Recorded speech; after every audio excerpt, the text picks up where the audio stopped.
तुम्हें मालूम है, उरूज आगा तब भी उस गार में आराम से नहीं बैठते थे।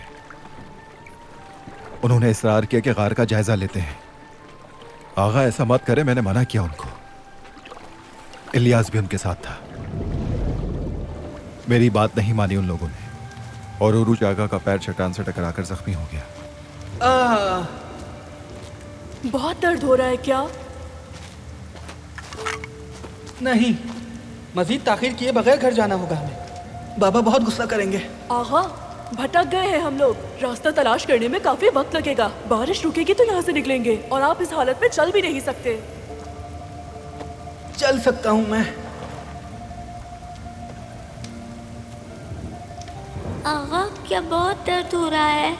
तुम परेशान मत हो मेरे भाई।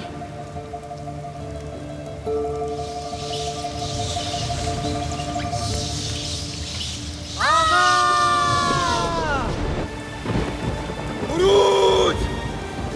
खिज़िर! इलियास! कहाँ हो तुम लोग? खुदा जाने कहाँ खुद को मुसीबत में फंसाए बैठे होंगे तीनों। ओह या अल्लाह! उरूज!